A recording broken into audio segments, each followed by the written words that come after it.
Hello guys, नमस्कार। कैसे हैं आप सब लोग? जो उम्मीद है गाइस आप सभी अच्छे होंगे और आपकी स्टडी पहले से और अच्छी चल रही होगी गाइस। तो मैं योगेश शर्मा एक बार फिर से आप सभी का स्वागत करता हूं इंडिया के largest online education platform Unacademy पर गाइस। तो जल्दी से सब लोग आ जाइए और एक और इम्पॉर्टेंट सेशन हम लोग स्टार्ट करते हैं गाइस। ये कंप्यूटर साइंस पेपर 2 का एक ऐसा सेशन आज हम करेंगे जिसमें आपके एग्जाम में जो न्यूमेरिकल क्वेश्चंस आते हैं उनको हम लोग हैंडल कर सकते हैं ऑपरेटिंग सिस्टम की गाइस। उससे पहले गाइस मैं आपको कुछ एक इंपॉर्टेंट इन्फॉर्मेशन आपको दे रहा हूँ। जैसे कि आपने पिछले 2-3 सेशंस में आपने देखा होगा कि आपके जो प्राइस थे वो आपके बढ़ने वाले थे। 25 तारीख को आपने देखा था 25 तारीख के प्राइसेस आपके बढ़ने वाले थे, तो उनको क्या कर दिया गया, एक्सटेंडेड कर दिया। किसके लिए? एक वीक के लिए, डिमांड पर गाइस। तो due to high demand price hike has been extended by a week. तो ये गाइस अपने लिए क्या है, एक गोल्डन चांस है गाइस। तो आप अभी इस चीज को आज ही सब्सक्राइब कर लीजिए। जो भी कोर्स आप अनअकैडमी के प्लेटफॉर्म से सब्सक्राइब करना चाहते हैं, सब्सक्रिप्शन लेना चाहते हैं, तो उसी करंट प्राइस पर आपको अभी मिल जाएगा गाइस। क्योंकि एक वीक का टाइम है, 25 तारीख के बाद एक वीक तक आपका वही पुराना प्राइस चल रहा है। अभी एक वीक के बाद प्राइस बढ़ जाएंगे, जिससे फिर आपको प्रॉब्लम हो सकती है। तो आज का टाइम ये अपने लिए क्या एक गोल्डन चांस है कि अपने को उसी पुराने वाली प्राइस पर चीजों को सब्सक्राइब करने का चांस मिल रहा है गाइस। तो जब भी गाइज आप एनरोल करेंगे, सब्सक्राइब करेंगे, तो गाइज आपको यहाँ पर और भी फायदा होने वाला है कि आप मेरा ये कोड यूज करेंगे YSS10। इसके बेस पर आपको 10% का डिस्काउंट भी मिल जाएगा, जो आपके लिए बहुत ज्यादा बेनिफिशियल होगा गाइज। ठीक है, चलिए। तो मैं जल्दी से ब्रीफ इंट्रोडक्शन आपको बता दे रहा हूं और आज का एक स्मार्ट सेशन स्टार्ट करेंगे।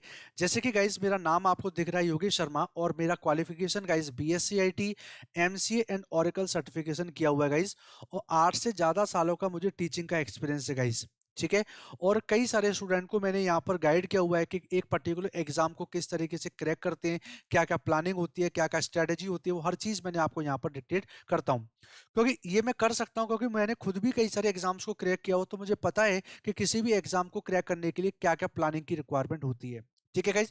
और गाइज आप इस लिंक का यूज करके आप मुझे अनअकैडमी के प्लेटफॉर्म पर क्या कर सकते हैं गाइज, फॉलो कर सकते हैं। तो गाइज जरूर मुझे फॉलो करिए, जिससे आपके अपडेशंस आपको मिलते रहेंगे। ठीक है गाइज। मैं जल्दी से अपना टाइमिंग आपको बता दे रहा हूँ कि मंडे टू फ्राइडे जो मेरी क्लासेज होती हैं गाइज, वो क्लासेज रेगुलर क्लासेज होती हैं। और गाइज यहाँ पर बात करेंगे तो 10 बजे, 3 बजे और 5 बजे मेरी क्लासेस होती हैं। 10 बजे जो मेरी क्लास होती है ICT for UGC net paper first on YouTube. 3 बजे क्लास होती है computer science paper 2 on YouTube. और 5 बजे मेरी क्लास होती है computer science paper 2 on Unacademy platform guys. तो गाइज यहाँ पर यूट्यूब वाली जो बात करें वो बेसिकली क्या चीज है, वो ये चीज है कि wifi study UGC net Hindi, ये एक चैनल है आपका वाईफाई स्टडी का। तो इसको आप गाइस सब्सक्राइब करिए और आप बेल आइकन को प्रेस भी करें, जिससे हमारे जो अपकमिंग सेशंस आने वाले हैं वो आप तक उसके लिंक्स वगैरह पहुंचते रहें, नोटिफिकेशन से आप लोग अपडेटेड रहें गाइस। तो आप गाइस मेरे इन तीनों सेशंस को देखिए। और गाइस एक और एक्स्ट्रा चीज बता दूं आपको कि सैटरडे एंड संडे की अगर बात करें, तो सैटरडे संडे को मेरी रीजनिंग की क्लास परफॉर्म होती है। 2 से 3 घंटे की क्लास होती है, जहां पर मैं आपको लॉजिकल रीजनिंग के बारे में कई सारी चीजें आपको बताता हूँ। और वो भी आपके पेपर फर्स्ट के लिए मोस्ट इंपॉर्टेंट है गाइस। कई सारे क्वेश्चंस वहां से पूछे जाते हैं। तो जैसे statement conclusion, statement assumption, arguments, या आपका सिलोगिज्म होते हैं। ये सारे कई सारे ऐसे चैप्टर्स होते हैं गाइस कि जिसमें स्टूडेंट को बहुत ज्यादा कंफ्यूजन होता है। तो आप बेफिक्र रहिए गाइस, हम लोग सैटरडे संडे की क्लास में इन टाइप के जो जितने भी चैप्टर्स होते हैं सबको कंप्लीट करेंगे, और कोई भी कंफ्यूजन पैदा नहीं होगा। हर चीज आपको क्लैरिटी से करते जाएंगे, कॉन्सेप्ट करेंगे। कॉन्सेप्ट के साथ साथ हम लोग उसके क्वेश्चंस भी करेंगे, प्रैक्टिस क्वेश्चन करेंगे। तो गाइज कहीं ना कहीं आपको 100% चीजें आपको परफेक्टली मिल पाएंगी। तो गाइज इस चीज को आप लोग जरूर ज्वाइन करते रहिए। ओके गाइज, चलिए आगे चलते हैं हम लोग। तो जैसे आप सब्सक्रिप्शन लेंगे तो कैसे लेना है वो मैं प्रॉपरली आपको तरीका बता देता हूं। देखिए यहां पर आपको सबसे पहले क्या करना, अनअकैडमी का लर्निंग ऐप आपको क्या करना पड़ेगा, प्ले स्टोर से इंस्टॉल करना पड़ेगा, अगर आपके पास नहीं है तो। ठीक है। देन आप देखेंगे इंस्टॉल करने के बाद आपके सामने ऐसी एक विंडो प्रेजेंट होने वाली है। तो यहां इन 3 लाइनों पर क्लिक करेंगे और यहां से अपना क्या सेलेक्ट कर सकते हैं, गोल, जो गोल आपको क्रैक करना है। तो वो गोल बेसिकली क्या हो सकता है? आपका एनटीए यूजीसी नेट भी हो सकता है, आपका बैंकिंग, एसएससी, रेलवेज या यूपीएससी स्टेट लेवल एग्जाम, मतलब कोई सा भी गोल आपका प्रेजेंट है। सारे गोल्स गाइज यहाँ पर प्रेजेंट है आपके लिए। तो अभी जैसे हम लोग जो बात कर रहे हैं एनटीए यूजीसी नेट की बात करें, तो अभी मैं उसी की बात करूंगा। तो आप यहाँ से सेलेक्ट करेंगे और गेट सब्सक्रिप्शन पर क्लिक करेंगे। जब इस पर क्लिक करेंगे गाइज, तो आप देखेंगे आपके सामने ऐसे मंथली प्लान प्रेजेंट हो जाएंगे, जिसमें 1, 3, 6, 12 और 24 महीने के प्लान है। और ये जितनी भी प्राइजेस दे रखे हैं ना, ये सारी की सारी प्राइजेस कैसी हैं गाइज? आपकी ओल्ड प्राइजेस हैं। कैसी हैं? ओल्ड प्राइजेस हैं, क्योंकि अभी मैंने बोला था प्राइस अभी हाइक हुए नहीं है। 25 को होने वाले थे, बट एक वीक का आपको एक्सटेंशन मिल चुका है, तो अभी भी आपके सामने वही पुरानी वाली प्राइजेस प्रेजेंट है। तो मैं गाइड करूंगा कि जैसे आप एनटीए यूजीसी नेट की बात करते हैं, तो एनटीए यूजीसी नेट का जो एग्जाम होता है गाइज, एक वास्ट एग्जाम होता है, एक हाई लेवल का एग्जाम होता है। तो उस केस में गाइज आप एनटीए और ऐसे हाई लेवल के एग्जाम की जो तैयारी है, आप 1 महीने में, 2 महीने में नहीं कर सकते हो। आपको डेडिकेटेड टाइम चाहिए फॉर प्रिपरेशन गाइज। तो मेरी गाइडेंस रहेगी आपके लिए कि आप कम से कम 12 महीने का प्लान तो परचेज करें। खरीदने को आप गाइज यहाँ पर 6 का भी ले सकते हो, बट मैं गाइड करूंगा आपको यहाँ पर 12 महीने का प्लान लीजिए, जिसकी कॉस्टिंग क्या रही है? 11,150। एक और खुशखबरी गाइज, आपको ये वाला प्राइस भी पे नहीं करना है। आपको ओल्ड प्राइस आपको दिख रहा है 11,150, आपको ये भी पे नहीं करना। अगर गाइज आप मेरा ये कोड यूज करेंगे, रेफरल कोड यूज करेंगे पेमेंट करते समय, तो इस पर भी आपको 10% का डिस्काउंट और मिल जाएगा। तो यहाँ पर देखेंगे YSS10, तो यहाँ पर पे किया, देख आप देखते हो यहाँ पर पे करते ही आपकी प्राइसिंग क्या आ चुकी है? 11,550 से 10,395। ये एक और सोने पर सुहागा वाली बात होगी गाइज। एक तो प्राइस नहीं बढ़ी और ऊपर से डिस्काउंट और मिल गया, तो डबल फायदा बन गया ना अपने लिए। तो उस केस में आप चीजों को परफेक्टली सब्सक्राइब जरूर करें गाइस, ठीक है। नेक्स्ट टू करेंगे आपका, तो अब प्रोसीड टू पे करने पर आपके सामने देखेंगे तो कई सारे पेमेंट मेथड्स प्रेजेंट हो जाएंगे, और जो भी पेमेंट मेथड गाइज आप यूज करते हैं उसके अकॉर्डिंग आप पेमेंट कर सकते हैं और अपनी तैयारी को कंटिन्यू कर पाएंगे गाइज। तो गाइज मैंने आपको डिक्टेट कर दिया प्रॉपर तरीके से कि किस तरीके से आप अपने एग्जाम को यहाँ पर तैयारी कर सकते हैं, और आप अपने कोर्सेज को किस तरीके से सब्सक्राइब कर सकते हैं। हर चीज मैंने आपको टू द पॉइंट गाइज बता रखी है गाइज, ठीक है। तो आप ये कोड को यूज करना मत भूलिएगा, इसी कोड पर आपको 10% का डिस्काउंट। अब देखो गाइज, यही नहीं है कि आप ये कोड केवल एनटीए यूजीसी नेट के लिए नहीं, आप कुछ भी परचेज करिए, banking, SSC, railway, UPSC, state level, कुछ भी, हर चीज पर आपको 10% डिस्काउंट मिलेगा by using my code, that is YSS10 guys. So guys, what are you waiting for? आपको जल्दी से जल्दी आपको आज क्या कर लेना है? आपका सब्सक्रिप्शन ले लेना है, जिस गोल को भी आप पाना चाहते हैं उसके लिए गाइज, ठीक है गाइज। चलिए, तो आज का जो सेशन है वो हम स्टार्ट कर देते हैं। ऑपरेटिंग सिस्टम की अपनी कैटेगरी चल रही है गाइज, तो उस केस में आज जो हम लोग करने वाले हैं सीपीयू शेड्यूलिंग करने वाले हैं। क्या? सीपीयू शेड्यूलिंग करने वाले हैं, जो आपके लिए मोस्ट इंपॉर्टेंट कॉन्सेप्ट है, और इसके न्यूमेरिकल क्वेश्चंस आपके एग्जाम के अंदर प्रेजेंट हो जाते हैं गाइज, ठीक है। चलिए, तो नेक्स्ट बात कर लेते हैं कि देखो पिछली क्लास के अंदर हम लोगों ने देखा था बेसिकली कि शेड्यूलर्स क्या होते हैं, शेड्यूलिंग क्या होती है, सीपीयू शेड्यूलिंग क्या होती है, या कौन कौन से शेड्यूलर्स आपके किस काम को परफॉर्म करते हैं, डिस्पैचर क्या होता है, ये सारी चीज हम लोगों ने पिछली क्लास के अंदर देख रखी थी। बेनिफिट्स क्या क्या हो सकते हैं।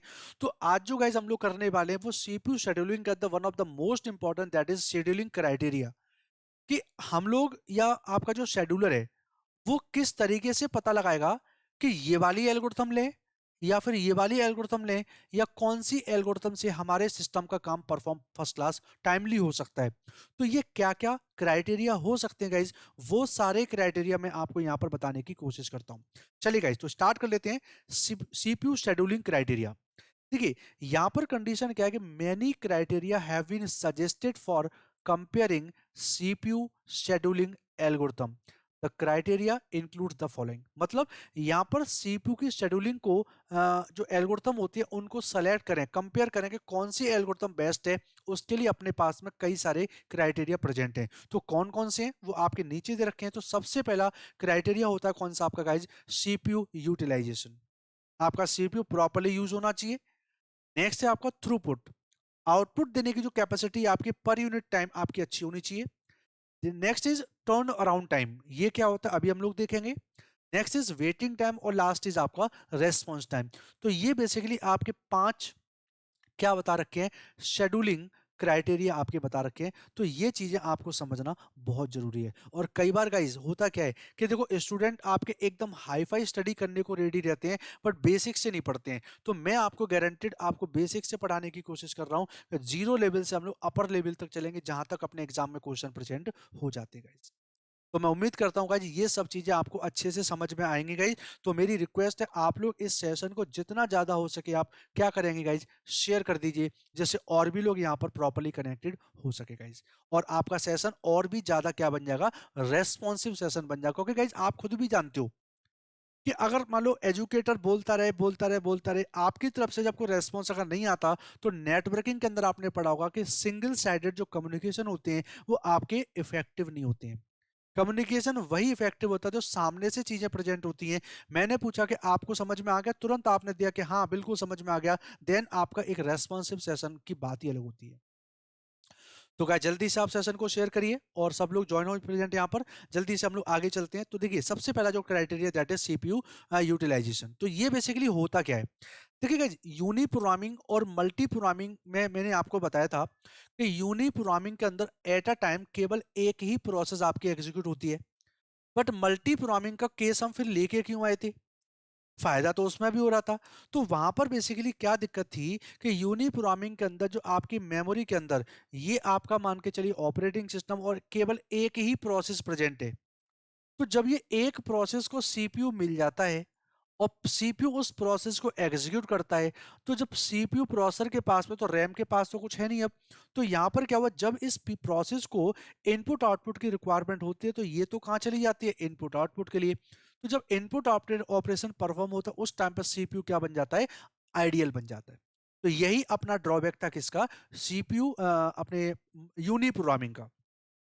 जबकि गाइस मल्टी प्रोग्रामिंग के केस में क्या हो जाता है कि जो आपकी मेमोरी होती है उसमें ये ऑपरेटिंग सिस्टम यहाँ पर मल्टीपल जॉब्स आपकी प्रेजेंट होती हैं। तो अगर कोई प्रोसेस आपके इनपुट आउटपुट ऑपरेशन के लिए जाती भी है तो सीपीयू आपको किसको मिल जाता है, दूसरी किसी प्रोसेस को प्रेजेंट हो जाता है, जिससे हमारा सीपीयू जो होता है आइडियल नहीं बैठेगा, खाली नहीं बैठेगा। यही मेजर कॉन्सेप्ट था मल्टी प्रोग्रामिंग के केस में। तो सीपीयू यूटिलाइजेशन बेसिकली क्या होता है हम लोग देख लेते हैं एक बार जल्दी से, कि we want to keep the CPU as busy as possible. हम लोग बिजी रखना चाहते हैं, सीपीयू को हम लोग बिजी रखना चाहते हैं। Conceptually the CPU utilisation can range from 0 to 100। But आप एक प्रैक्टिकली सोचिए कि दुनिया में 100% कोई चीज हो सकती है, 100%। तो यहाँ पर होने को तो बेस्ट ऑप्शन तो यही है, 0 to 100 हो जाए वो तो बेस्ट ऑप्शन है ये आपका। तो वेरी करता है 0 to 100। तो हम लोग जो एक्चुअली मान के चलते हैं in a real time system, जो अपने जो सिस्टम है it should range from 40% to 90%, average माना जाता है for a lightly loaded system और हैवीली यूज सिस्टम। लाइटली से मतलब जो जनरली हम लोग माइक्रो कंप्यूटर्स यूज करते हैं उन केस में, और जो सुपर कंप्यूटर्स वगैरह आगे की जो चीजें होती है 90% यूटिलाइजेशन आपका होना चाहिए गाइस। तो बेसिकली यहाँ पर प्रॉपर्ली आपको मैंने रेंज बता दी है कि अब देखो रेंज हम कैलकुलेट कैसे करते हैं वो आपका क्वेश्चन कभी पूछा भी नहीं जाता। जस्ट एक कॉन्सेप्ट चली बात है, आपका लिखा भी हुआ है, कॉन्सेप्ट के अकॉर्डिंग देखा जाए तो आपकी जो रेंज 0 to 100 मानी जाती है, बट एक्चुअली इतना हो नहीं पाता। तो यहाँ पर सीपीयू आपका केस क्या है कि 40 से 90% तक वेरी करता रहता है। तो ये आपका एग्जैक्टली क्या है, कहने का मतलब फाइनली सीपीयू आपका बिजी रहना ही चाहिए। ठीक है, चलिए नेक्स्ट थिंग इज, अगला जो है दैट इज अ थ्रूपुट। ठीक है, थ्रूपुट बेसिकली क्या होता है मैं बता देता हूँ आपको। जैसे अपने पास में मान लीजिए ये है आपका सीपीयू फर्स्ट और ये है suppose CPU second.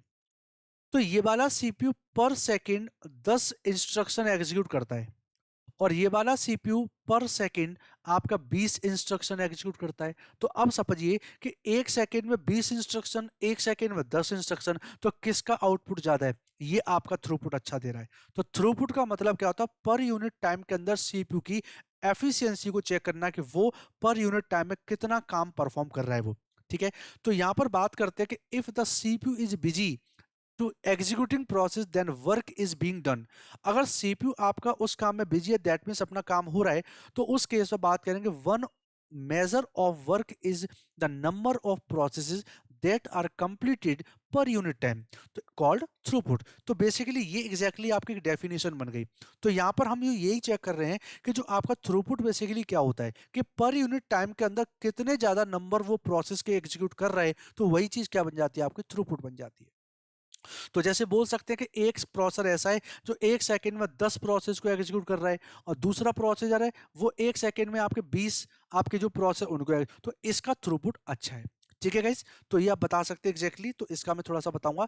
For long processes, और जो लंबी प्रोसेस होती हैं, दिस रेट में बी 1 प्रोसेस पर आवर। जो लंबी प्रोसेस होती है उनके लिए आपका क्या हो सकता है कि 1 घंटे के अंदर आपकी एक प्रोसेस, और जो शॉर्ट ट्रांजेक्शन होते हैं उनके लिए मे बी 10 प्रोसेस पर सेकेंड। तो आपका ये वेरी करता है कि 1 घंटे के अंदर आपका एक प्रोसेस, सबसे लंबी जो प्रोसेस होती है उनके लिए, और जो छोटी प्रोसेस जो होती है उनके लिए टाइमिंग क्या होती है, पर सेकेंड में आपका 10 प्रोसेस एग्जीक्यूट करना। ये एग्जैक्टली थ्रूपुट की रेंज आपकी बन जाती है। तो कहीं ना कहीं आपका थ्रूपुट भी अच्छा होना चाहिए। ये भी कहीं ना कहीं एक क्राइटेरिया बन सकता है जिसके बेस में मेजर कर सकते हैं कि पर्टिकुलर एल्गोरिथम आपकी फ्रूटफुल होगी कि नहीं होगी। इसका भी हम चेक कर सकते हैं। ये भी आपका अपने आप में एक क्राइटेरिया बन जाता है। नेक्स्ट अगला थिंग है दिस इज आपका टर्न अराउंड टाइम। देखिए टर्न अराउंड टाइम का मतलब क्या होता है। टर्न अराउंड टाइम का मतलब ये होता है, सपोज दैट कि आपकी कोई प्रोसेस है, ये प्रोसेस आपकी इतनी लंबी है और ये आपका सीपीयू है, इस पर रन हो रहा है। तो एंट्री करने से लेकर प्रोसेस के कंप्लीट एग्जीक्यूट हो जाने तक का जो टाइम होता है, इसको क्या बोलते हैं हम लोग, टर्न अराउंड टाइम बोल देते हैं। मतलब एंट्री से लेकर कि आपकी वहां से एंट्री हुई है रेडी क्यू के अंदर, और वहां से लेकर आपके जो कंप्लीट होने तक जो टाइमिंग है, उसको क्या बोलते हैं हम लोग गाइज, आपका टर्न अराउंड टाइम बोल देते हैं। तो देखिए, from the point of view of a particular process, the important criteria is how long, यहाँ पर क्राइटेरियन नहीं, क्राइटेरिया होना चाहिए, criteria is how long it takes to execute that process. यानी मेजर कॉन्सेप्ट है उस पर्टिकुलर प्रोसेस को execute करने में कितना टाइम लगाए, वो एक और व्यू बच जाता है आपका। तो कह रहे हैं the interval from the time of submission of the process to the time of completion is turn around time. यानी प्रोसेस के सबमिट करने से लेकर कंप्लीट होने तक का जो टाइम है, देन उसको क्या बोलते हैं हम लोग, टर्न अराउंड टाइम के नाम से जानते हैं। आगे कह रहा है कि the turn around time is the sum of the period spend waiting to get in a memory. मतलब रेडी क्यू के अंदर उसको वेट कराया गया है, या उसका मान के चलो मेमोरी में बात आपकी एक ही है, मेमोरी में या रेडी क्यू में डबल बार आ चुका है। एग्जीक्यूटिंग ऑन सीपीयू और डूइंग इनपुट आउटपुट, मतलब ओवरऑल एंट्री करने से लेकर रेडी क्यू में जब एंट्री हुआ वहां से लेकर जो कंप्लीट होने तक का, जो कंप्लीट एग्जीक्यूशन में जो टाइम लग जाता है, देन उसको क्या बोलते हैं हम लोग। तो यानी रेडी क्यू का टाइम भी हो गया आपका। यहाँ पर देखेंगे तो सीपीयू के एग्जीक्यूशन का टाइम भी काउंटेड है, अगर इनपुट आउटपुट आता है उसका भी टाइमिंग काउंटेड है। हर चीज को मिलाकर यहाँ पर क्या बनता है, टर्न अराउंड टाइम आपका प्रेजेंट हो जाएगा। तो कहीं ना कहीं ये अपने आप में मोस्ट इंपॉर्टेंट है, क्योंकि इसके क्वेश्चन आपके एग्जाम में अक्सर पूछे जाते हैं, और वो भी न्यूमेरिकल क्वेश्चंस पूछे जाते हैं। होगा क्या कि आपसे कोई भी एक एल्गोरिथम बोल देंगे कि भाई इस शॉर्टेज जॉब फर्स्ट के अकॉर्डिंग अपने को करना है। तो यहाँ पर गाइस अपने को क्या है कि प्रोसेसेस का एक सेट दे रखा होगा, तो उस सेट को अपने को अरेंज करना और finally turn around time average वाला निकालना पड़ेगा। Means average waiting time we have to find by the question guys. तो ये बेसिकली मैं आपको आगे चल के हर चीज बताऊंगा कि किस तरीके से आप यहाँ पर चीजों को परफॉर्म करेंगे और उन न्यूमेरिकल्स को आप कैसे कर पाएंगे। ये मोस्ट इंपॉर्टेंट है गाइस। तो कहीं ना कहीं ये आपके तीसरा क्राइटेरिया बन सकता है कि आपका टर्न अराउंड टाइम क्या होना चाहिए, लिमिटेड यानी कम से कम होना चाहिए। नेक्स्ट अगला जो केस है आपका, दैट इज वेटिंग टाइम। अब वेटिंग टाइम का मतलब क्या हुआ, वेटिंग टाइम का मतलब जो हो जाता है, जो इनपुट आउटपुट ऑपरेशंस में जो वेटिंग लग जाता है, या आपका रेडी क्यू में प्रेजेंट हो रहा है, उसमें वेट कितना किया। तो यहां पर कह रहा है the CPU scheduling algorithm does not affect the amount of the time during which a process executes और does input output. It affects only the amount of time that a process spends waiting in the ready queue. तो यहां पर जो waiting की बात हो रही है, ये वेटिंग कौन से वाली वेटिंग की बात हो रही है, कि वो टाइम कि रेडी क्यू में हम एंट्री तो कर चुके हैं बट अभी तक सीपीयू नहीं मिला उसको, अभी तक सीपीयू नहीं मिला। तो सीपीयू जैसे ही मिला, यहां से लेकर और रेडी क्यू तक का जो टाइम था, इसको हम लोग यहां पर क्या बोलते हैं, वेटिंग का काम, वेटिंग टाइम। The कह रहा है the CPU scheduling algorithm does not affect the time of during which in a process executes or does input output. तो उसको इनपुट आउटपुट में वेटिंग कर रहा है, उसका नहीं। यहाँ पर जो वेटिंग टाइम है, रेडी क्यू के अंदर अपने कितना टाइम वेट किया है, that is known as a waiting time. ठीक है गाइस, तो ये चीज आप परफेक्टली बता सकते हो। कह रहा है कि waiting time is the sum of the period spend waiting in the ready queue. मतलब रेडी क्यू के अंदर जो आपका टाइम प्रेजेंट हुआ है उसको क्या बोलते हैं हम लोग, वेटिंग टाइम गाइस बोल देते हैं। तो उम्मीद करता हूं ये चीज आपको अच्छे से समझ में आ गई होगी। नेक्स्ट, अब देखो, इन एन इंटरेक्टिव सिस्टम, आजकल के जो सिस्टम होते हैं, turn around time may not be the best criterion. बिल्कुल सही है भाई, टर्न अराउंड टाइम बेस्ट नहीं है। कई बार तो क्या हो जाता है कि जैसे एक समझना है इस चीज को, कि आपका जैसे आप प्रोसेसर ने तो अपना काम जल्दी कर दिया, बट अब जो प्रोसेसर के पास में आउटपुट में जाता है, तो आउटपुट में जो सिस्टम मुझे दिखा रहा है यहां तक का जो टाइम है उसको क्या बोलते हैं हम, टर्न अराउंड टाइम। बट कई बार आपके प्रोसेसर ने तो काम जल्दी परफॉर्म कर दिया, बट आउटपुट डिवाइस टाइम लगा रही, तो उसका क्या करें। तो आउटपुट टाइम अगर डिवाइस टाइम लगा देती है, आउटपुट डिवाइस टाइम लगाती है, तो उस केस में भी तो टाइम बढ़ जाएगा। तो उस केस में अगर देखा जाए तो टर्न अराउंड टाइम आपका एक बेस्ट क्राइटेरिया नहीं होता पर्टिकुलर शेड्यूलिंग एल्गोरिथम को सेलेक्ट करने के लिए। क्यों? often a process can produce some output fairly early, output तो आपका जल्दी प्रोड्यूस हो जाता है, and can continue computing new results while previous result are being output to the user. यानी अगर मान के चलो प्रोसेस आपकी एग्जीक्यूट हो गई है, उसने अपने आउटपुट को जल्दी से जनरेट कर दिया है, पर जैसे ही आप आगे कंटिन्यू करते हो पता चला कि आउटपुट डिवाइस जो होती है वो आपका पिछले वाले रिजल्ट को यूज कर रही है आपकी। तो कहीं ना कहीं अगर देखा जाता है तो यहाँ पर आपका ये थोड़ी सी प्रॉब्लम अपने साथ बनती है। तो कह रहा है thus another measure is the time for the submission of a request until the first response is produced, this measure is called response time. कहने का मतलब कि जैसे ही प्रोसेस आपकी यहाँ पर पहुंची, एंट्री हुई है, एंट्री होने से लेकर जैसे ही उस रिक्वेस्ट का सबसे पहला रेस्पॉन्स आना चालू होता है, तो सबसे फर्स्ट रेस्पॉन्स प्रोड्यूस हुआ वहां तक, यानी एंट्री से लेकर फर्स्ट रेस्पॉन्स प्रोड्यूसिंग तक का जो टाइम है उसको हम लोग रेस्पॉन्स टाइम के नाम से जानते हैं। is the time it takes to start responding, not the time it takes to output the response। यानी यहां पर क्या हुआ कि इनपुट हो रहा है, यहां पर प्रोसेसिंग है, यहां पर आउटपुट है, तो इसके अंदर जैसे सबसे पहला रेस्पॉन्स प्रोड्यूस करना चालू किया वहां तक के टाइम को बोलते हैं, ना कि आउटपुट देने तक का काम। तो जब आउटपुट आने तक वाला जो टाइम है दैट उसको तो हम टर्न अराउंड टाइम बोल देते हैं, और accordingly turn around time is not a best criteria guys to select the particular scheduling algorithm guys. तो कहीं ना कहीं मैंने आपको 5 चीजें बता दी हैं। आपका सबसे पहला केस क्या था, सीपीयू प्रॉपर्ली यूटिलाइजेशन होना चाहिए, 40 से आपकी 90 तक की आपकी क्या होती है, रेंज होती है इसकी। दूसरे केस में बात करेंगे थ्रूपुट आपका बेस्ट होना चाहिए, जिसकी थ्रूपुट की बात करें तो एक लंबी प्रोसेस के लिए जो मैक्सिमम हो सकता है 1 घंटे के अंदर एक प्रोसेस, और जो शॉर्ट रेंज प्रोसेस होती हैं उनके लिए 1 सेकंड के अंदर आपका 10 पर्टिकुलर प्रोसेस का एग्जीक्यूशन, ये आपका बेस्ट होता है। तीसरा बात करें कि आपका जो टर्न अराउंड टाइम होता है, जो स्टार्टिंग से लेकर एंट्री करने से लेकर आपके कंप्लीट एग्जीक्यूशन तक का जो टाइम है, देन उसको हम टर्न अराउंड टाइम बोल देते हैं। जितना टाइम आपकी वेटिंग आपके रेडी क्यू में वेट किया प्रोसेस, उसको हम वेटिंग टाइम बोल देते हैं, और स्टार्ट करने से लेकर फर्स्ट रेस्पॉन्स प्रोड्यूस करने तक का जो टाइम है उसको हम लोग रेस्पॉन्स टाइम गाइस बोल देते हैं। ठीक है गाइस, तो the turn around time is generally limited by the speed of the output device, क्योंकि आउटपुट डिवाइस आपके आउटपुट को शो कराने में, क्योंकि आउटपुट जो शो कराता है वो भी जो टर्न अराउंड टाइम के अंदर इंक्लूडेड होता है। पता चला कि प्रोसेस का जो टाइमिंग था वो तो एग्जीक्यूशन का 1 ही सेकंड था, और आउटपुट डिवाइस ने 10 सेकंड लगा दिए, तो 10 भी इसके अंदर इंक्लूड हो जाएगा, तो आपका 11 मिली सेकंड का टाइम आपका बन सकता है, दैट इज मोर।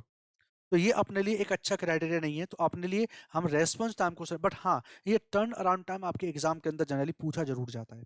ठीक है, चलिए आगे चलेंगे। तो अब हम बात करें शेड्यूलिंग एल्गोरिथम्स की। तो आज जो हम देखने वाले हैं, तो सबसे पहली शेड्यूलिंग एल्गोरिथम है जिसका नाम है first come first served scheduling. तो जैसे कि आपका नाम आपको सजेस्ट कर रहा है, फर्स्ट कम फर्स्ट सर्व्ड, यानी जो सबसे पहले आएगा उसी को प्रसाद मिलेगा। मंदिरों में क्या होता है, जैसे प्रसाद वितरण होता है, तो वहां पर आप गाइस देखते हो कि एक लाइन लग जाती है, एक लाइन लग जाती है, तो वो एक अलग कंसेप्ट है कि बीच में किसी को भी दे, बट एक लॉजिकली अगर देखा जाए तो उस लाइन को क्यों लगवाते हैं, लाइन इसीलिए लगवाते हैं कि जो लाइन में सबसे पहले होगा उसको प्रसाद सबसे पहले मिलेगा। टिकट काउंटर पर देख लो, मेट्रो में जाते हो तो मेट्रो के टिकट काउंटर्स होते हैं आपके, तो वहां पर भी देख लो आप, है ना। तो वहां पर जो लाइनिंग लग जाती है जिसको क्यू बोल देते हैं, यानी जो लाइन में सबसे पहले लगा होगा उसी को टिकट सबसे पहले मिलती है। इस कॉन्सेप्ट को यहाँ पर क्या बोलते हैं, फर्स्ट कम फर्स्ट सर्व्ड, जो सबसे पहले आएगा उसको सबसे पहले मिलेगा, ठीक है। नेक्स्ट, तो इसके बारे में एक बार देख लेते हैं। By far the simplest CPU scheduling algorithm is first come first served scheduling, यानी सबसे ज्यादा जो सिंपल एल्गोरिथम होती है इसको क्या बोलते हैं, first come first served. In short इसको हम FCFS के नाम से भी जानते हैं। इसका जो कॉन्सेप्ट है, with this scheme the process that request the CPU first is allocated the CPU first, मतलब जिसने कुंडी खटकाई उसको सबसे पहले दिखेगा, बस वही वाली बात है। तो यहाँ पर नॉर्मल सा केस क्या है, यहाँ पर यही है कि जिस प्रोसेस ने सीपीयू को सबसे पहले कॉल किया है उसको सीपीयू दे दिया जाएगा, यानी जो सबसे पहले आई प्रोसेस उसको सीपीयू दे देंगे, दैट इज नोन एज आपका first come first served approach guys, ठीक है। चलिए, तो अगला जो पॉइंट है that is implementation of the FCFS policy is easily managed with the FIFO queue. What is FIFO? FIFO means first in first out, first in first out guys. तो guys उम्मीद करता हूँ ये चीज आपको अच्छे से समझ में आ रही होंगी गाइज। तो गाइज आप लोग सेशन को जरूर शेयर करते रहिए, जैसे और भी ज्यादा लोग यहाँ पर कनेक्टेड प्रॉपर्ली हो पाए गाइज। ओके गाइज, तो ये आपका जो FCFS पॉलिसी होती है वो सबसे आसान आपके फीफो क्यू के थ्रू समझी जा सकती है। कैसे? टिकट काउंटर है, अब टिकट काउंटर पर आपके ये 1 2 3 4 और 5 पर्सन है। तो इस केस में सारे के सारे एक लाइन में लगे हुए हैं, तो टिकट सबसे पहले क्या इस पर्सन को मिल सकती है? नहीं, जो सबसे पहले यहाँ प्रेजेंट होगा उसको टिकट सबसे पहले मिलेगी। फर्स्ट इन फर्स्ट आउट, जो सबसे पहले आया उसको सबसे पहले आउट कर दिया जाएगा। तो ये जो टेक्निक होती है इसी को यहाँ पर क्या बोलते हैं, आपका फीफो क्यू के नाम से इसको जाना जाता है, ठीक है। जैसे इसका जो टेक्निकल जो डाटा स्ट्रक्चर होता है वो मैं बता देता हूं आपका। देखिए, यहाँ पर अपने पास में 1 2 3 4 5 6 कुर्सियां हैं, तो 6 कुर्सियां छोड़ो आपका कुछ अलग चीज मान लेते हैं, 6 पर्सन है मान लो। तो एंट्री आपकी होती है इस पॉइंट से, इधर से एंट्री होती है और इधर से क्या हो जाता है, आपका एग्जिट हो जाता है। मतलब एंट्री आपकी इधर से हो रही है और इधर से क्या हो जा रहा है, आपका एग्जिट होता जा रहा है।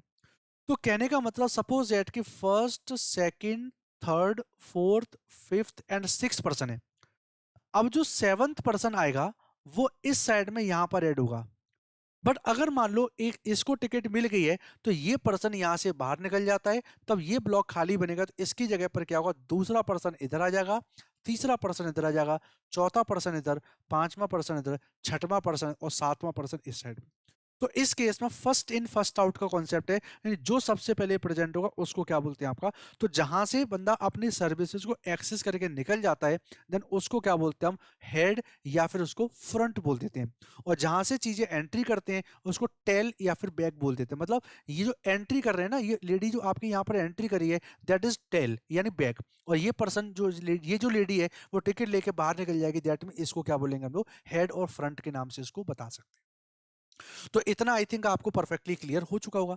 तो अब देखो यहाँ पर और कॉन्सेप्ट क्या होता है, when a process enters the ready Q, जैसी प्रोसेस आपके रेडी क्यू में जाती है, it's PCB process control box जो कि ऑपरेटिंग सिस्टम बनाता है, मैंने आपको बताया था प्रोसेस के टाइम पे, its process control block is linked on to the tail of the queue. यानी जैसे कोई, मान के चलो ये क्या है, आपकी एक रेडी क्यू है, इसमें जैसे कोई नई प्रोसेस आपकी प्रेजेंट होती है तो उस प्रोसेस का जो PCB होता है, प्रोसेस कंट्रोल ब्लॉक है, वो आपके इस टेल में जाके ऐड हो जाएगा, और जो निकलने वाले केस में क्या होगा, वो आगे आगे निकल जाएगा।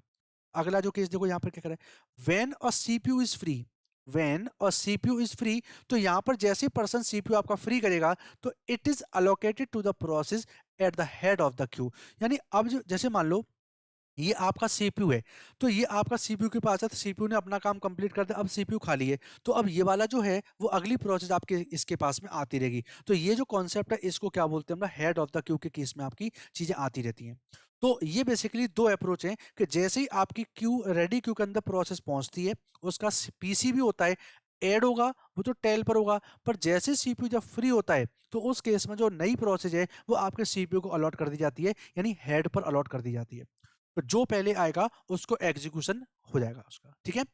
The running process is then removed from the queue, मतलब जो भी प्रोसेस आपके सीपीयू के पास में रन हो रही है, अब मान लो ये 1 नंबर की प्रोसेस है, वो यहाँ पर एग्जीक्यूट हो रही है, तो इसको यहाँ से हटा दिया जाता है, इसको हटा देंगे तो आपका ये आगे की प्रोसेस एक एक सीट आगे खिसक के आ जाती है। ठीक है, तो उसका जब प्रोसेस यहाँ से हटाई जाएगी तो उसका जो प्रोसेस कंट्रोल ब्लॉक था उसको भी क्या कर देंगे, उसको रिमूव कर दिया जाता है।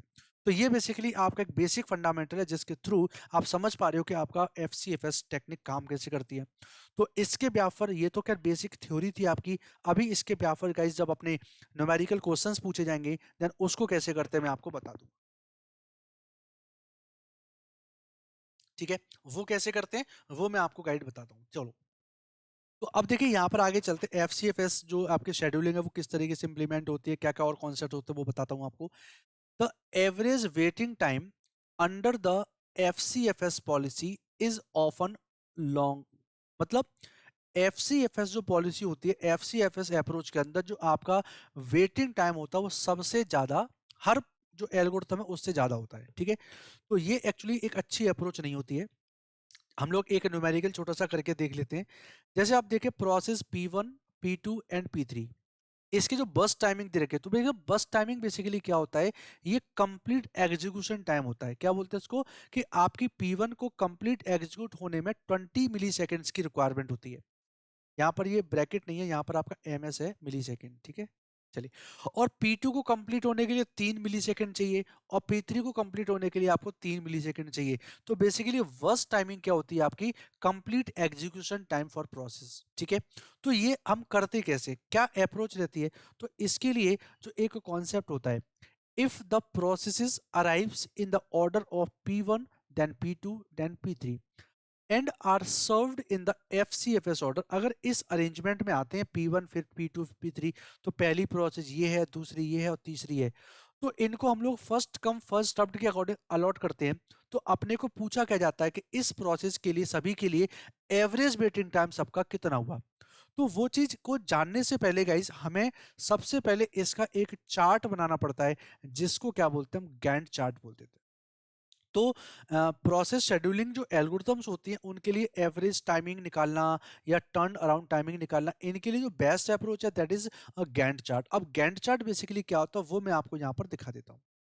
हुआ कैसा, कैसे एग्जीक्यूट हो रही है, वो सारे केस मैं आपको यहाँ पर बता रहा हूँ। देखो यहाँ पर बेसिकली क्या होता है, एक तरीके से आपके रेडी क्यू के अंदर सबसे पहले कौन प्रेजेंट हुआ है, भैया आपका P1 प्रेजेंट हुआ है।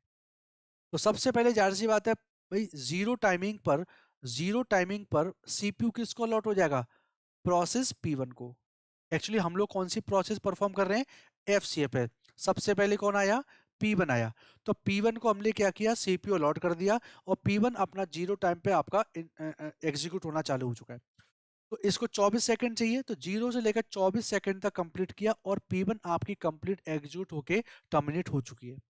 तो 24 सेकंड पर अब अगली प्रोसेस कौन सी आई है भैया, आपकी P2 आई है। तो अब P1 के कंप्लीट होने के बाद में हम सीपीयू किसको अलॉट कर देंगे, P2 को कर देंगे।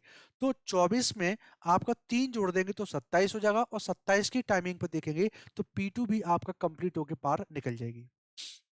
नेक्स्ट अपनी प्रोसेस है P3, तो P3 को भी 3 चाहिए, तो सेम कंडीशन है, P3 को सीपीयू अलॉट कर देंगे 27 + 3 30। तो इस केस में आप यहां से बता सकते हो।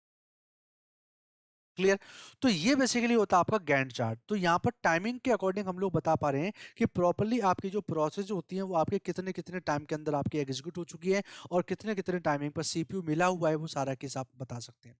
तो ये जो गैंट चार्ट है, यही है आपका मोस्ट इंपॉर्टेंट कॉन्सेप्ट सीखना, कि किसी भी प्रोसेसेस के लिए, प्रोसेस के सेट के लिए हम लोग गैंट चार्ट कैसे बनाते हैं, यही सबसे इंपॉर्टेंट कॉन्सेप्ट तो यही है गाइस। बात समझ में आ रही है, चलिए और आगे चलते हैं। तो जब हमने ये बना चुके हैं तो अब समझिए इसके लिए अपने को क्या निकालना होगा, वेटिंग टाइम निकालना पड़ा। तो समझिए यहाँ पर प्रोसेस P1, तो प्रोसेस P1 जैसे ही आई और तुरंत उसको सीपीयू मिल गया, क्या उसने कोई वेट किया, नहीं। तो यहाँ पर रेडी क्यू के अंदर आपकी क्या थी, P1 आई, यहाँ पर P2 आया, यहाँ पर P3 बाद में। तो जैसे ही P1 आई है और तुरंत उसको सीपीयू मिल जाएगा। तो क्या इसने रेडी क्यू के अंदर बिल्कुल भी वेट किया है, नहीं, इसने बिल्कुल भी वेट नहीं किया है। तो इसका मतलब P1 का जो वेटिंग टाइम है वो कितना आपका यहाँ पर, P1 आई और जीरो टाइमिंग पर एग्जीक्यूशन उसका स्टार्ट हो चुका है। दैट मीन इसका टाइमिंग क्या रहेगा, वेटिंग टाइम आपका 0 मिली सेकेंड रहने वाला है। अब P2 ने कितना वेट किया, P2 आपके यहाँ पर प्रोसेस आ चुकी है भैया आपकी रेडी क्यू के अंदर, तो P2 कब तक वेट करेगी, भाई सीपीयू के अंदर कौन एग्जीक्यूट हो रहा है अभी, P1 एग्जीक्यूट हो रहा है, तो नेक्स्ट नंबर किसका, P2 का है। तो ये P2 जो है वो कब तक वेट करे, जब तक कि P1 कंप्लीट एग्जीक्यूट नहीं होगी। मतलब P1 को कंप्लीट एग्जीक्यूट होने के लिए 24 मिली सेकेंड्स की रिक्वायरमेंट, मतलब इतने टाइम तक इसने क्या किया हुआ है, वेट किया हुआ है। तो P2 के लिए जो एग्जैक्टली वेटिंग टाइम कितना बन जाएगा, P2 को एग्जीक्यूशन टाइम कब से स्टार्ट हुआ है, 24 के बाद से। तो वेट कितना किया इसने, 24 इन रेडी क्यू। आंसर क्या बन गया, 24 for waiting time for process P2।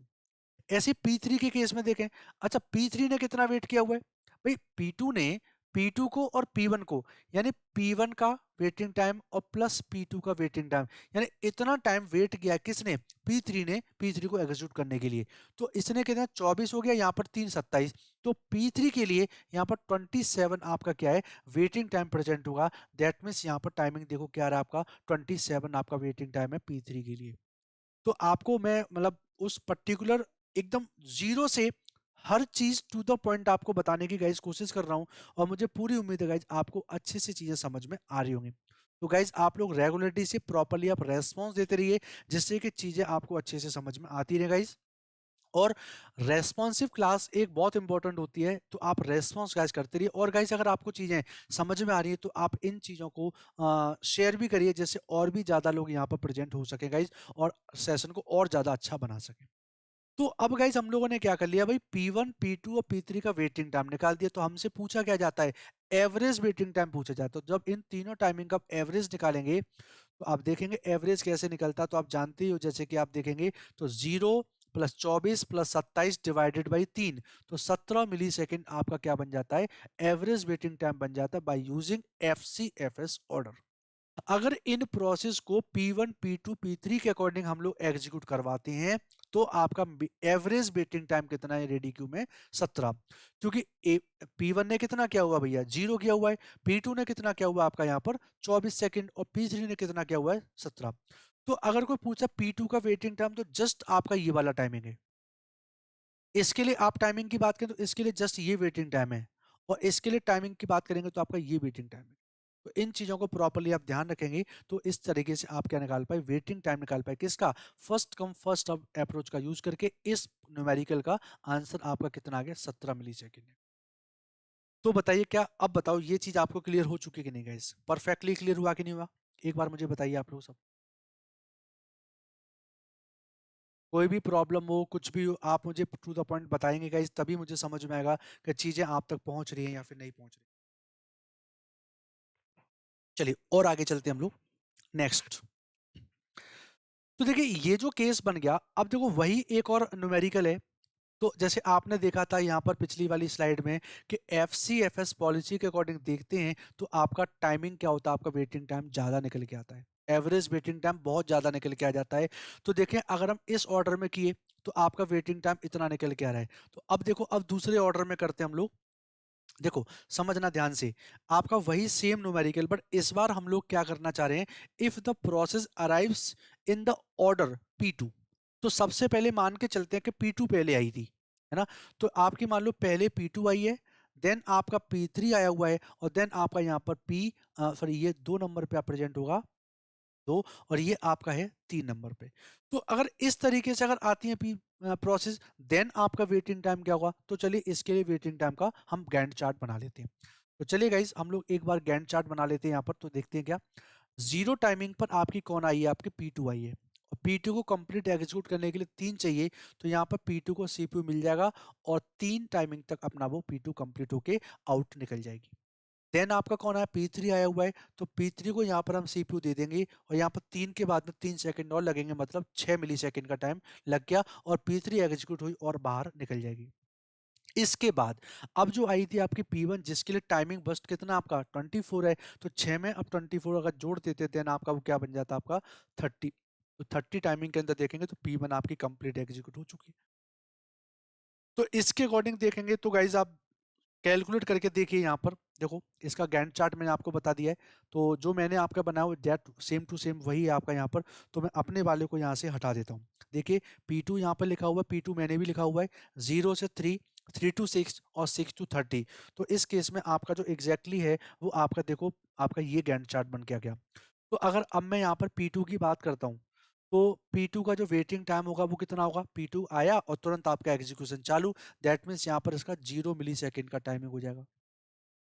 और P3 के लिए देखा तो P3 आई और 3 सेकंड में अपना काम हुआ, तो P2 कंप्लीट होने के बाद CPU इसको मिल गया। तो इसने कितना, P3 ने कितना वेट किया, P3 ने उतना वेट किया कि जितना P2 को एग्जीक्यूट होने में समय लगा, दैट इज 3 सेकंड।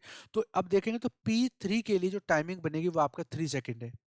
और P1 के लिए बात करें तो P1 ने कितना वेट किया, P1 ने टोटली आपका इतना वेट किया हुआ है, मतलब 6 टाइमिंग का। तो P1 के लिए आपका 6 टाइमिंग है, तो एवरेज जोड़ देंगे तो आपका 9 डिवाइड बाई 3 करेंगे तो आपका देखो यहाँ पर 3 मिली सेकेंड आपका आंसर यहाँ पर प्रेजेंट हो जाएगा। तो आपने क्या देखा, देखो यहाँ पर P1 के लिए जो वेटिंग टाइम आपका 0 आ रहा है, P2 के लिए 3 आ रहा है, P3 के लिए 6 आ रहा है। तो यही तो अपने को निकालना है। और ये गाइज आप कब निकाल सकते हो, जब आपका ये जो गैंट चार्ट है वो आपका एग्जैक्टली सही बन पाएगा। अगर इस गैंट चार्ट में प्रॉब्लम होती है देन प्रॉब्लम बन सकती है, अदरवाइज तो सब कुछ ठीक है, कोई प्रॉब्लम नहीं, आराम से आप कर सकते हो। तो इसके लिए एवरेज वेटिंग टाइम की अगर बात करेंगे तो एवरेज वेटिंग टाइम देख लो, जैसे मैंने आपका निकाला हुआ है। तो एवरेज वेटिंग टाइम है 0 + 3 + 6 डिवाइडेड बाई 3। अब 3 से एवरेज आप निकालना जानते हो भाई, बचपन की कहानी मैथमेटिक्स में पढ़ा हुआ है। तो डिवाइड करेंगे 3 मिली सेकेंड। तो देखा यहाँ पर आपका जो डिफरेंस आ रहा है कि पिछले वाले में हमने किया था तो उसका 17 मिली सेकेंड आ रहा है और यहाँ पर केवल 3 मिली सेकेंड आ रहा है। तो गाइज यहाँ पर बोला जाए कि FCFS एक अच्छी अप्रोच नहीं होती है कि आपका प्रोसेस को हैंडल करने। तो आज के केस में देखा जाए इसको कम यूज करते हैं। तो ठीक है ना, तो ये आपका एवरेज वेटिंग टाइम यहाँ पर निकल के आ चुका है। तो देखो ये जो रिडक्शन हुआ है सब्सटेंशियल है, मतलब ड्रास्टिक आपका डाउनफॉल हो गया। तो यहाँ पर ये आपको 17 से घट के सीधा कितने पर आ गए, हम 3 पर आ गए। ठीक है, तो आगे कह रहा है कि 10 the average waiting time under FCFS policy is generally not minimal and may be vary substantially if the process's CPU bus time very greatly. मतलब जैसे ही आपका सीपीयू का वर्स्ट टाइम अगर आपका ग्रेटली चेंज हो रहा है, वेरी कर रहा है, तो तुरंत आपका सब्सटेंशियली आपका रिडक्शन टाइमिंग में हो जाएगा। तो कहीं ना कहीं देखा आपने यहाँ पर ये जो चीज आपकी प्रेजेंट हो रही है ये आपका एक अच्छी चीज नहीं होती है। एक बार देख रहे हैं इन्हीं प्रोसेस को अगर हम FCFS में 1 2 3 के अकॉर्डिंग करते हैं तो आपका 17 आ रहा है, और 1 2 और 3 करते हैं थोड़ा सा चेंज करने पर देखो ड्रास्टिकली चेंज हो गया है, आपका 3 मिली सेकेंड आपका आ गया। बात समझ पा रहे हैं, तो ये बेसिकली क्या बन जाता है FCFS, इसी वजह से बोला जाता है कि ज्यादातर आपका जैसे आए। अब हमें तो नहीं पता भी इसकी टाइमिंग क्या है। अब टाइमिंग जैसे जैसे आती है तो उसी टाइमिंग के लिए उन्हीं 3 प्रोसेस के लिए टाइमिंग देखो 3 भी आ रहा है, और उन्हीं टाइमिंग के लिए हम लोग क्या कर रहे हैं, हम लोग 17 मिली सेकेंड भी लेके आ रहे हैं। तो कहीं ना कहीं दिक्कत तो है ना। फिर चलिए आगे चलते हैं। तो ये चीज मैंने आपको बता दी कि आपकी रिडक्शन आपका बिल्कुल सब्सटेंशियली हो रहा है आपका। तो इसके लिए देखो क्या हुआ, तो ये जो आपके एक पर्टिकुलर पॉइंट है, देखो मैंने आपके पिछली क्लासेस में आपको बताया था कि जो नॉन प्रीएम्प्टिव और प्रीएम्प्टिव अप्रोचेस क्या होती हैं। ठीक है चलिए, तो गाइज देखिए यहाँ पर जो FCFS शेड्यूलिंग एल्गोरिथम होती है वो बेसिकली कैसी होती है, आपकी नॉन प्रीएम्प्टिव होती है। तो नॉन प्रीएम्प्टिव का मतलब क्या होता है कि जब प्रोसेस खुद सीपीयू को रिलीज करेगी तभी हमें सीपीयू मिल सकता है, बट हम जबरदस्ती उससे नहीं ले सकते। तो FCFS के अंदर जैसे आपने पिछली बार देखा था कि यहाँ पर 24 का जो केस प्रेजेंट हो रहा है, तो 24 सेकंड तक वो यूज करेगा ही करेगा। वो बीच में आप उससे सीपीयू नहीं छीन सकते, यानी सीपीयू को बीच में आप नहीं छीन सकते। तो उसी अप्रोच को यहाँ पर क्या बोलते हैं हम लोग, नॉन प्रीएम्प्टिव बोल देते हैं। अगर इनकेस हम छीन सकते देन उसको क्या बोलते हैं हम लोग, प्रीएम्प्टिव अप्रोच के नाम से उसको जानते हैं guys। ठीक है, चलिए और आगे चलते हैं। इसका मतलब क्या है, देखो once the CPU has been allocated to the process, that process keeps the CPU until it releases the CPU either by terminating और by requesting input output। कहने का मतलब ये है कि जो सीपीयू वो तो अपना काम कर ही रहा है, तो वो सीपीयू रिलीज कब होगा उस प्रोसेस से, कि जब या तो वो प्रोसेस खुद टर्मिनेट हो जाए या फिर वो इनपुट आउटपुट की प्रोसेसिंग के लिए वेटिंग स्टेट में चली जाए। तो उस टाइम पर आपका सीपीयू क्या हो सकता है, आपका फ्री हो सकता है, अदरवाइज आप सीपीयू को छीन नहीं सकते आप।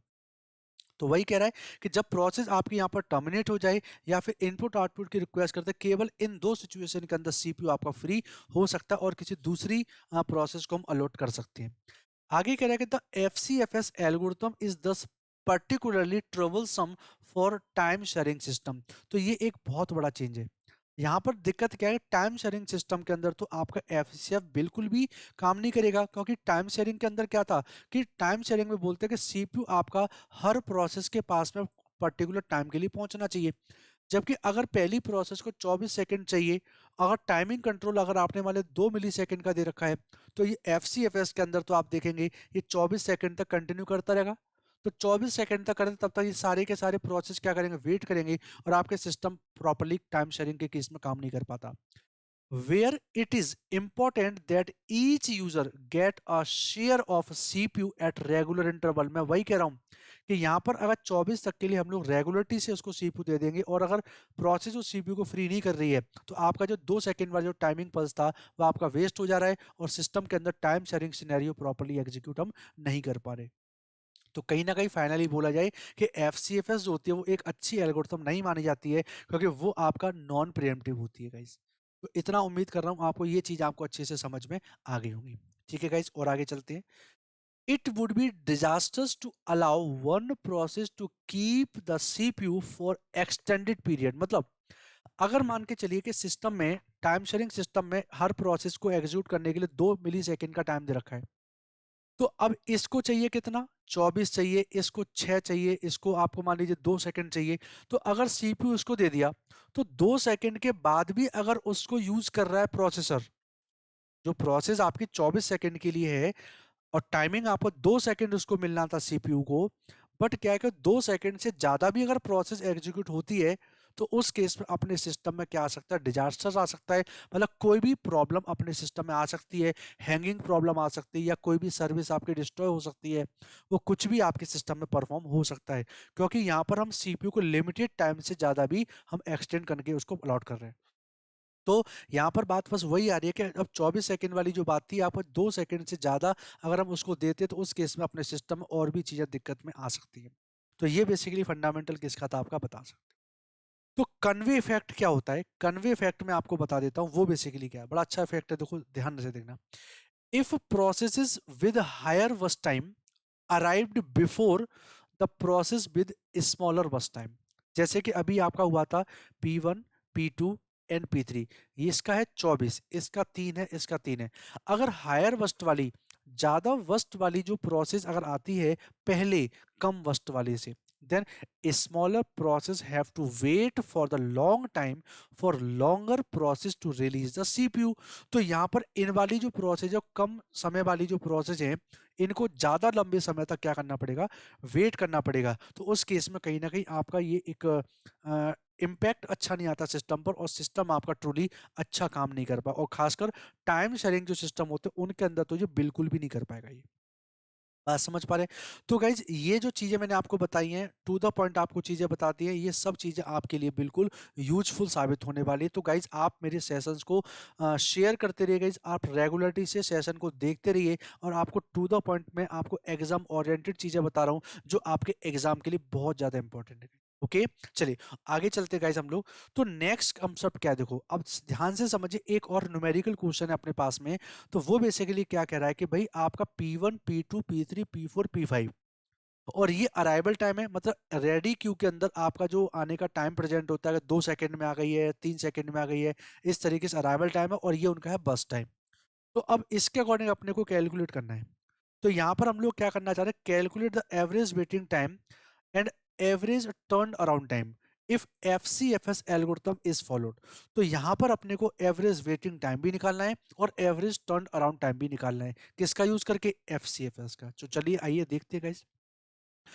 तो अब ध्यान से समझना, एक बार मैं आपको पर्टिकुलर अलग से बता के भी दिखा देता हूँ, ये आपका एक्चुअली किस तरीके से बना हुआ है चार्ट। देखो सबसे पहले क्या हुआ कि यहाँ पर देखो, ये आपके अराइवल टाइम है रेडी क्यू के अंदर, सबसे पहले कौन आया था, तो सबसे पहले जो प्रेजेंट हुआ है दैट इज प्रोसेस P3, 0 पर आया, और आपका जो गैंट चार्ट हमेशा 0 से स्टार्ट होता है, और 3 सेकंड के अंदर क्या हो जाएगा, ये कंप्लीट होके बाहर निकल जाएगी। तो सबसे पहले हम सीपीयू किसको देंगे, P3 को देंगे, और 3 सेकंड में क्या आ चुका है, कंप्लीट हो चुका है। अब क्या हुआ, इसके बाद में कौन आया है, अगली वाली जो टाइमिंग है दैट मींस 4, यानी हम लोग 3 सेकंड पर P3 ने सीपीयू को फ्री कर दिया। पर अब उस केस में अगली जो प्रोसेस आ रही है वो 4 सेकंड पे आ रही है, 3 पर कंप्लीट हो गया, अगली प्रोसेस अगर 4 पर प्रेजेंट हो रही है तो ये वाला जो टाइमिंग देख रहे हैं ना 3 से 4 1 सेकंड का, इस टाइम पर सीपीयू कैसा रहेगा गाइस? आइडियल रहने वाला है। यहाँ पर सीपीयू कैसा रहने वाला है? आइडियल रहने वाला है। अब P1 को कंप्लीट एग्जीक्यूट होने के लिए 5 सेकंड चाहिए, तो 4 और 5 9, यानी P1 को हमने कंप्लीट एग्जीक्यूट कर दिया, P3 भी हो चुकी है। अब 4 के बाद में देखा तो अपने पास कौन आ रहा है? 5वीं सेकंड पे देखा तो कौन प्रेजेंट हुआ? P5।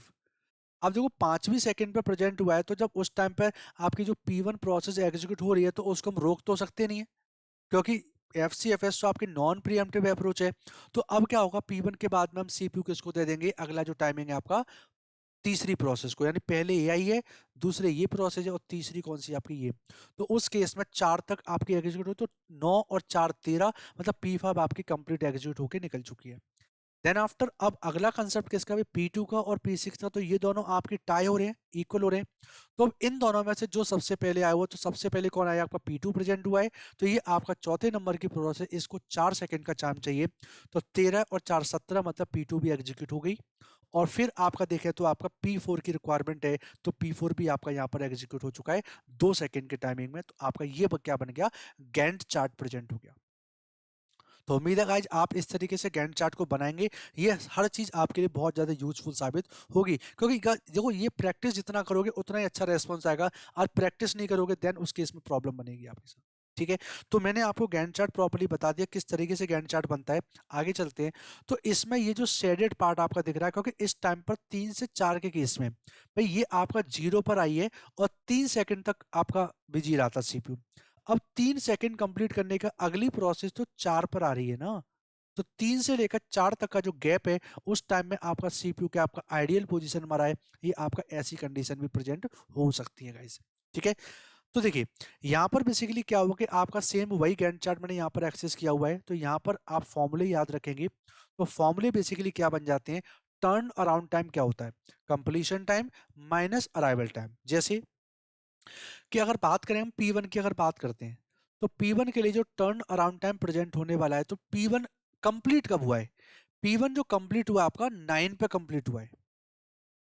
अब देखो अगर P1 आपका 0 पर आ जाता तो 0 1 2 3 4 5 6 7 8 और 9, ये कंप्लीट टाइमिंग है।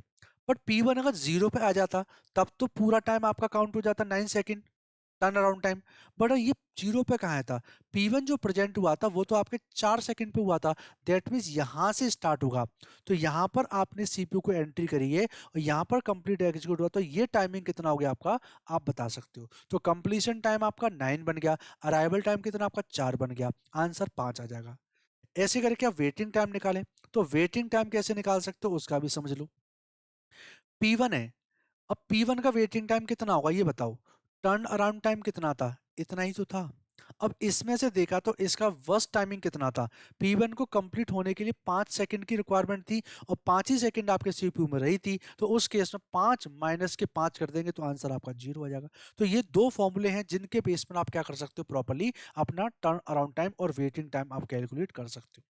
तो according to the given formulas मैंने आपको प्रॉपर्ली एक टेबल बना दी है, जिसमें देखो प्रोसेस P1 का कंप्लीट टाइम आपका देखो 9 प्रेजेंट है, P2 के लिए आपका 17 हो गया, P3 के लिए आपका 3 है कंप्लीट टाइम, और P4 के लिए आपका 19 है, और P5 के लिए आपका 13 है। तो ये सारे केस क्या बन गए आपके? मैंने कंप्लीशन टाइम लिख दिए। तो फॉर्मूले के अकॉर्डिंग आप देखेंगे तो टर्न अराउंड टाइम आप कैसे निकाल सकते हो, ये कंसेप्ट है, और इसमें से क्या निकाल सकते हो? Waiting time. तो ये आप फॉर्मूले के बेस पर आप चीजें बता सकते हो। तो इनका यूज करके फाइनली आपने क्या बता दिया, ये आपके सामने टर्न अराउंड टाइम वगैरह प्रेजेंट हो चुके हैं। तो अब देखेंगे इसके लिए हम लोग एवरेज टर्न अराउंड टाइम आप निकालना जानते हो, तो 5 11 3 13 8 इन सबको जोड़ा 5 से डिवाइड करेंगे तो आंसर क्या बना? 8 मिली सेकेंड क्या है? टर्न अराउंड टाइम है आपका एवरेज हर प्रोसेस का। और वेटिंग टाइम की गाइस बात करेंगे तो एवरेज वेटिंग टाइम कितना आपका यहाँ पर? 4.4 मिली सेकेंड आपका क्या बनेगा? Average waiting time. तो देखा गाइस हम लोगों ने किस तरीके से गैंट चार्ट प्रेजेंट किया है और क्या क्या फॉर्मूले करके। अब देखो ये जो मैं एक और बात बता दूंगा आपको, ये आप फॉर्मूले बिना यूज करके भी आप चीजें निकाल सकते हो। आप सोचना, देखो समझना ध्यान से, मैं एक बार और बैक लेके चलता हूँ। देखो हमें टर्न अराउंड टाइम निकालना है किसका? P1 का। तो P1 का जो केस है वो P1 का केस क्या है कि भाई कंप्लीट कब हुई है ये बताओ? कंप्लीट हुई है आपकी 9 में, हमें इसका यूज हमें पता ही नहीं, हमें तो टर्न अराउंड टाइम, क्योंकि टर्न अराउंड टाइम क्या होता है, एंट्री लेने से लेकर आपके कंप्लीट होने तक। तो एंट्री कब ली है इसने, 4 सेकंड पर, और कंप्लीट कब हुई है, 9 पर। तो पूरा टाइमिंग यूज कितना हुआ है, 5 ही तो हुआ है, वही तो हम कर रहे थे। P2 के लिए देखते हैं, P2 आपकी एंट्री कब हुई है, 6 पर। P2 एंट्री 6 पर हुई है, और कंप्लीट कब हुई है, आप देखो यहाँ पर 17 पर हुई है। तो 17 में से आप 6 घटा तो सीधा सीधा आंसर आपका निकल के आ जाता है। तो देखा आपने किस तरीके से हम लोग एक स्मार्टली हमने टर्न अराउंड टाइम और वेटिंग टाइम हमने एवरेज वेटिंग टाइम और एवरेज टर्न अराउंड टाइम हमने फाइंड आउट कर लिया गाइस। तो गाइस कहीं ना कहीं इन क्वेश्चंस का, इन न्यूमेरिकल्स का आपको एग्जैक्टली करना क्या, प्रैक्टिस करनी पड़ेगी। तो टर्न अराउंड टाइम ये तो सब बात कीजिए, सबसे पहले आपको ये जो आपके चार्ट्स होते हैं, गैंट चार्ट्स होते हैं, इनको बनाना कंपलसरी है गाइस। तो कई बार ये भी पूछा जा सकता है आपसे, आपसे ये पूछा जा सकता है कि आपका मान के चलिए ये आपका दे रखा है, तो जब आप गैंट चार्ट बनाओगे तो यहाँ पर सीपीयू कितने टाइम तक के लिए आपका आइडिया रहेगा, ये भी क्वेश्चन आपके एग्जाम के अंदर पूछा जा सकता है। तो उम्मीद है गाइज आप इन चीज़ों को अच्छे से परफॉर्म करेंगे और इनकी प्रैक्टिस भी करेंगे, जिससे आप अच्छे से चीज़ों को परफॉर्म कर पाएंगे। तो गाइज आज मैंने आपको क्या बता दिया, शेड्यूलिंग क्राइटेरिया बता दिया, और एफसीएफएस का मैंने कुछ इंट्रोडक्शन आपको दे दिया, और एक दो न्यूमेरिकल्स आपको करा दिए, जिससे आपको समझ में आएगा कि पर्टिकुलर न्यूमेरिकल को हम किस तरीके से सॉल्व कर सकते हैं। तो मुझे उम्मीद है गाइज आपको ये सेशन अच्छा लगा होगा। अच्छा लगा है तो गाइज आप प्लीज़ अपने फ्रेंड्स को शेयर करिए, जिससे और भी ज़्यादा लोग यहाँ पे कनेक्टेड हो सके। और गाइज आप सब्सक्रिप्शन जरूर ले लीजिए, क्यों, क्योंकि गाइज प्राइस हाइक हो जाएगा, फिर आगे उसमें दिक्कत बनेगी। तो अभी जो ओल्ड प्राइस है उन्हीं के अकॉर्डिंग आप क्या कर सकते हो, यहाँ पर आप सब्सक्राइब कर सकते हो। सब्सक्रिप्शन लेते समय आप मेरे इस कोड को गाइज यूज जरूर करिए, YSS10। इसका यूज करने से आपको 10% का स्पेशल डिस्काउंट भी मिलेगा। तो गाइज ये आपके लिए बहुत ज़्यादा बेनिफिशियल होने वाला है। तो चलिए गाइज अगली क्लास में हम लोग मिलेंगे। और गाइज 1 तारीख है आपका, तो 1 तारीख के केस में आपका नई साल प्रेजेंट हुआ, तो आप सभी को मेरी ओर से नव वर्ष की बहुत बहुत शुभकामना गाइज। धन्यवाद, thank you guys, all the best, bye bye, take care.